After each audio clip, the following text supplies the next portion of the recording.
ओम श्री हनुमते नमः। नमस्कार दोस्तों, आपका हमारे यूट्यूब चैनल धार्मिक कथाएं और कहानियां में स्वागत है। आज मंगलवार के दिन सुनिए हनुमान जी की व्रत कथा। व्यास जी ने कहा, एक बार नैमिषारण्य तीर्थ में 80,000 मुनि एकत्र होकर पुराणों के ज्ञाता श्री सूत जी से पूछने लगे, हे महामुनि, आपने हमें अनेक पुराणों की कथाएं सुनाई हैं। अब आप कृपया करके हमें ऐसा व्रत और कथा बताइए जिसके करने से संतान की प्राप्ति हो तथा मनुष्यों को रोग शोक अग्नि सर्व दुख आदि का भय दूर हो, क्योंकि कलयुग में सभी जीवों की आयु बहुत कम है। फिर इस पर उन्हें रोग चिंता के कष्ट लगे रहेंगे तो फिर वह श्री हरि के चरणों में अपना ध्यान कैसे लगा सकेंगे। श्री सूत जी बोले, हे मुनियों, आपने लोक कल्याण के लिए बहुत ही अच्छा प्रश्न पूछा है। एक बार युधिष्ठिर ने भगवान श्री कृष्ण से लोक कल्याण के लिए यही प्रश्न किया था। भगवान श्री कृष्ण और युधिष्ठिर का संवाद तुम्हारे सामने कहता हूँ, ध्यान देकर सुनो। एक समय पांडवों की सभा में श्री कृष्ण जी बैठे हुए थे।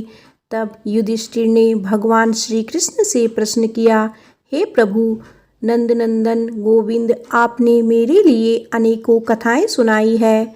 आज आप कृपया करके ऐसा व्रत या कथा सुनाइए जिसके करने से मनुष्यों को रोग चिंता का भय समाप्त हो और उसको पुत्र की प्राप्ति हो। हे प्रभु, बिना पुत्र के जीवन व्यर्थ है। पुत्र के बिना मनुष्य नरकगामी होता है। पुत्र के बिना मनुष्य पितृ ऋण से छुटकारा नहीं पा सकता और ना ही उसका पुत्र नामक नरक से उद्धार हो सकता है। अतः पुत्रदायक व्रत बतलाइए। श्री कृष्ण भगवान से बोले, हे राजन, मैं एक प्राचीन इतिहास सुनाता हूँ, आप उसे ध्यानपूर्वक सुनो। कुंडलपुर नामक एक नगर था। उसमें नंदा नामक एक ब्राह्मण रहता था। भगवान की कृपा से उसके पास सब कुछ था, फिर भी वह दुखी था। इसका कारण यह था कि ब्राह्मण की स्त्री सुनंदा के कोई संतान नहीं थी। सुनंदा पतिव्रता थी, भक्ति पूर्वक श्री हनुमान जी की आराधना करती थी।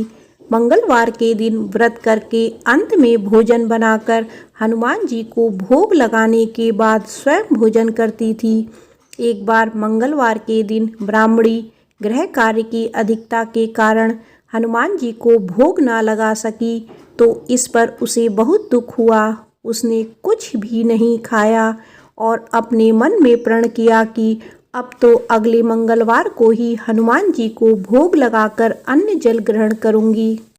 ब्राह्मणी सुनंदा प्रतिदिन भोजन बनाती, श्रद्धापूर्वक पति को खिलाती, परंतु स्वयं भोजन नहीं करती और मन ही मन श्री हनुमान जी की आराधना करती रहती। इसी प्रकार 6 दिन गुजर गए और ब्राह्मणी सुनंदा अपने निश्चय के अनुसार भूखी प्यासी निराहार रही। अगले मंगलवार को ब्राह्मणी सुनंदा प्रातःकाल ही बेहोश होकर गिर पड़ी।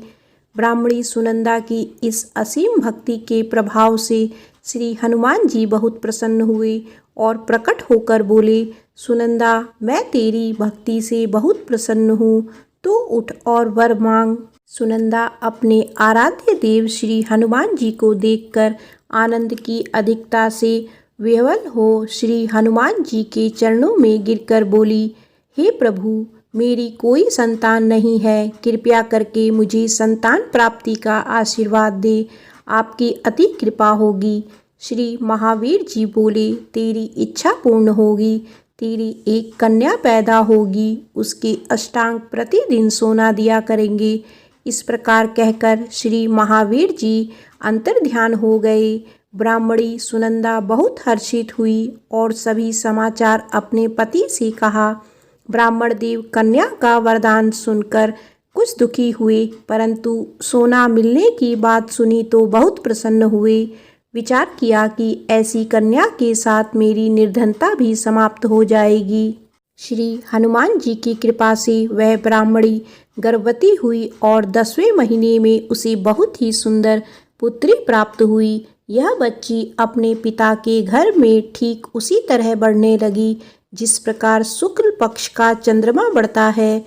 10वें दिन ब्राह्मण ने उस बालिका का नामकरण संस्कार कराया। उसके कुल पुरोहित ने उस बालिका का नाम रत्नावली रखा, क्योंकि यह कन्या सोना प्रदान किया करती थी। इस कन्या ने पूर्व जन्म में बड़े विधि विधान से मंगल देव का व्रत किया था। रत्नावली का अष्टांग बहुत सा सोना देता था। उस सोने से नंदा ब्राह्मण बहुत ही धनवान हो गया। अब ब्राह्मणी भी बहुत अभिमान करने लगी। समय बीतता रहा। अब रत्नावली 10 वर्ष की हो चुकी थी। एक दिन जब नंदा ब्राह्मण प्रसन्नचित्त था, तब सुनंदा ने अपने पति से कहा, मेरी पुत्री रत्नावली विवाह के योग्य हो गई है, अतः आप कोई सुंदर तथा योग्य वर देखकर इसका विवाह कर दें। यह सुन ब्राह्मण बोला, अभी तो रत्नावली बहुत छोटी है। तब ब्राह्मणी बोली, शास्त्रों की आज्ञा है कि कन्या 8वें वर्ष में गौरी, 9 वर्ष में राहिणी, 10वें वर्ष में कन्या, इसके पश्चात रजस्वला हो जाती है। गौरी के दान से पाताल लोक की प्राप्ति होती है, राहिणी के दान से वैकुंठ लोक की प्राप्ति होती है, कन्या के दान से इंद्रलोक में सुखों की प्राप्ति होती है। अगर हे पतिदेव रजस्वला का दान किया जाता है तो घोर नरक की प्राप्ति होती है। इस पर ब्राह्मण बोला, अभी तो रत्नावली मात्र 10 ही वर्ष की है और मैंने तो 16-16 साल की कन्याओं के विवाह कराए हैं, अभी जल्दी क्या है।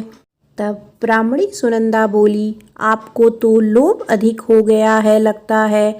शास्त्रों में कहा गया है कि माता पिता और बड़ा भाई रजस्वला कन्या को देखते हैं तो वे अवश्य ही नरकगामी होते हैं। तब ब्राह्मण बोला, अच्छी बात है, कल मैं स्वयं ही योग्य वर की तलाश में अपना दूत भेजूंगा। दूसरे दिन ब्राह्मण ने अपने दूत को बुलाया और आज्ञा दी कि जैसी सुंदर मेरी कन्या है वैसा ही सुंदर वर उसके लिए तलाश करो। दूत अपने स्वामी की आज्ञा पाकर निकल पड़ा। पंपई नगर में उसने एक सुंदर लड़के को देखा। यह बालक एक ब्राह्मण परिवार का बहुत गुणवान पुत्र था। इसका नाम सोमेश्वर था। दूत ने इस सुंदर व गुणवान ब्राह्मण पुत्र के बारे में अपने स्वामी को पूर्ण विवरण दिया। ब्राह्मण नंदा को भी सोमेश्वर अच्छा लगा और फिर शुभ मुहूर्त में विधि पूर्वक कन्यादान करके ब्राह्मण ब्राह्मणी संतुष्ट हुए। परंतु ब्राह्मण के मन में तो लोभ समाया हुआ था। उसने कन्यादान तो कर दिया था, पर वह बहुत खिन्न भी था। उसने विचार किया कि रत्नावली तो अब चली जाएगी और मुझे इससे जो सोना मिलता था वह अब नहीं मिलेगा। मेरे पास जो धन था कुछ तो इसके विवाह में खर्च हो गया और शेष बच गया है, वह भी कुछ दिनों पश्चात समाप्त हो जाएगा। मैंने तो इसका विवाह करके बहुत बड़ी भूल कर दी है। अब कोई ऐसा उपाय हो कि रत्नावली मेरे घर में ही बनी रहे, अपने ससुराल ना जाए।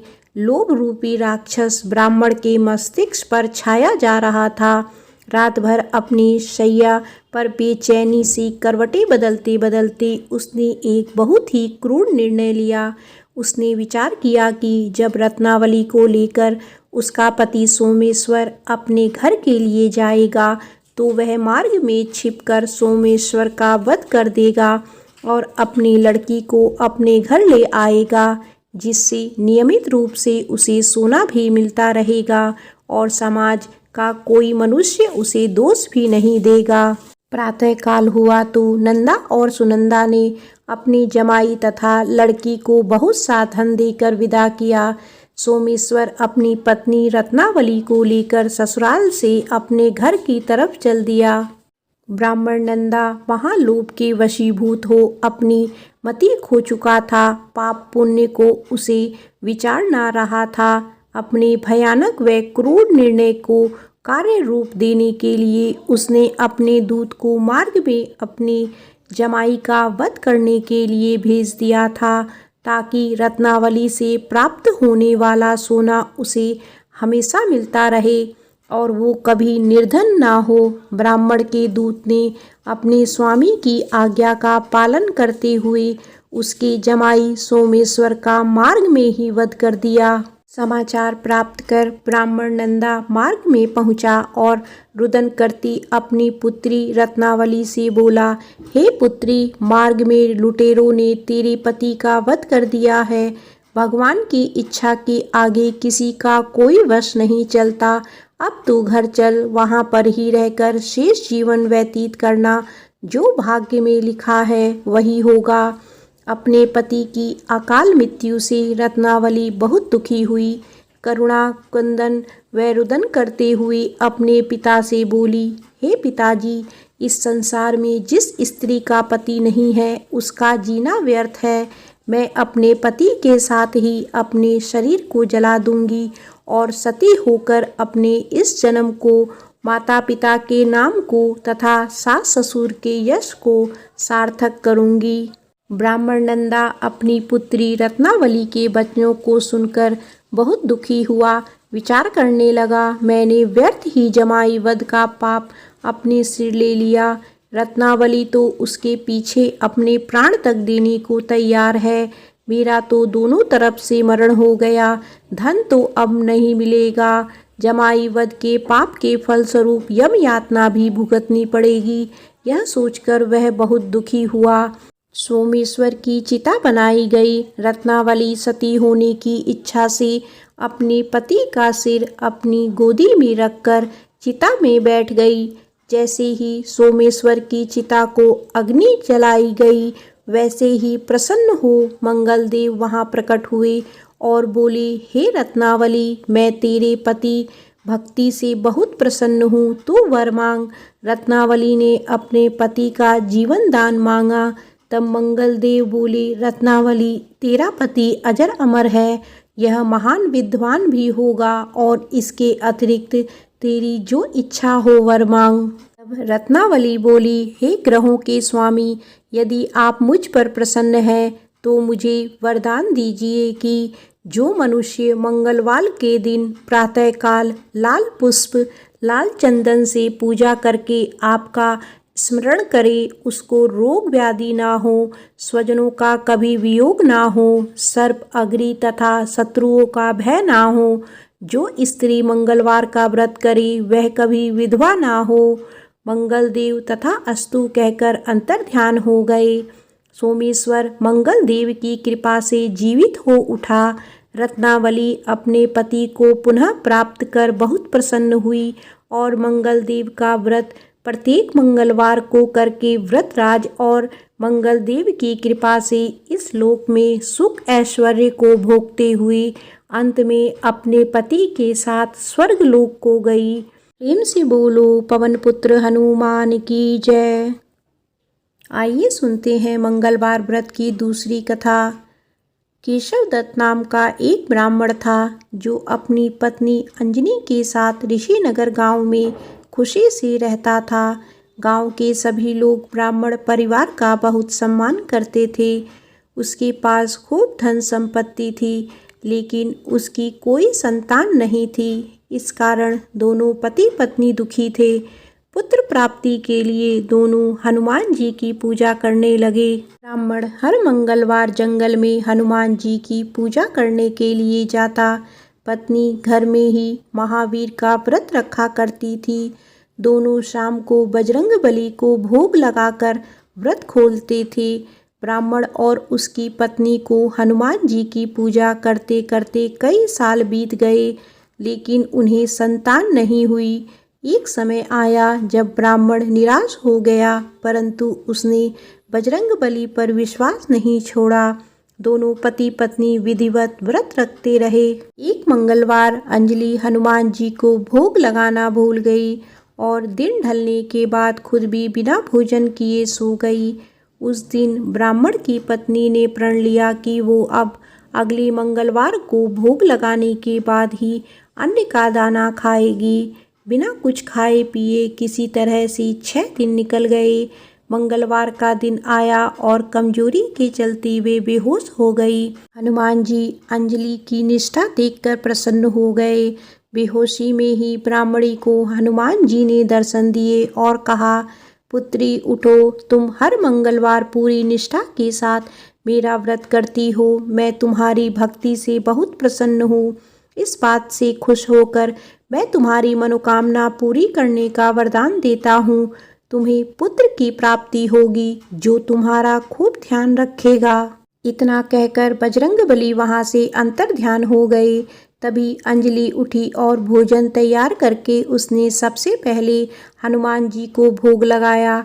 इसके बाद खुद भी भोजन किया। केशव दत्त घर लौटा तो ब्राह्मणी ने उसे पूरी बात बताई। पुत्र वरदान की बात सुनकर ब्राह्मण को यकीन नहीं हुआ और वह अपनी पत्नी पर शक करने लगा। उसने अपनी पत्नी से बोला, तुम झूठ बोल रही हो, तुमने मेरे साथ धोखा किया है। कुछ समय बाद ब्राह्मण के घर एक सुंदर पुत्र का जन्म हुआ। दोनों ने उसका नाम हनुमान जी के नाम पर मंगल प्रसाद रखा। ब्राह्मण को हमेशा यही लगता था कि उसकी पत्नी उसे झूठी कहानी सुनाई है और उसके साथ छल किया है। यह सोचकर वह बच्चे को मारने की साजिश करने लगा। एक दिन मौका देखकर ब्राह्मण कुएं पर नहाते जाते समय बच्चे को अपने साथ ले गया। वहां उसने बच्चे को कुएं में फेंक दिया। ब्राह्मण के घर लौटने पर पत्नी ने उससे पूछा, मंगल कहाँ रह गया? वो भी तो आपके साथ गया था। पत्नी के सवाल सुनकर ब्राह्मण पहले थोड़ा घबराया और फिर बोला कि मंगल उसके साथ नहीं था। तभी पीछे से मंगल मुस्कुराते हुए सामने आया। यह देखकर ब्राह्मण दंग रह गया। केशव दत्त को रात को यह सोचकर नींद नहीं आई कि मंगलदास कैसे घर वापस आया। उसी रात बजरंगबली ने ब्राह्मण को सपने में दर्शन दिए।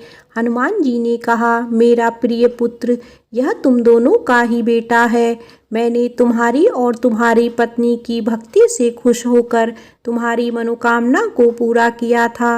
अपने पुत्र मंगलदास को अपना लो और अपनी पवित्र स्त्री पर शक करना छोड़ दो। सुबह उठकर ब्राह्मण ने सबसे पहले अपने बेटे को गले लगाया, फिर अपनी पत्नी से माफ़ी मांगी। उसके बाद ब्राह्मण ने अपनी पत्नी को बताया कि वह किस तरह उस पर शक किया करता था और मंगलदास को अपना पुत्र नहीं मानता था। ब्राह्मण की पत्नी ने उसे माफ़ कर दिया और तीनों खुशी खुशी एक साथ रहने लगे। प्रेम से बोलो बजरंगबली की जय।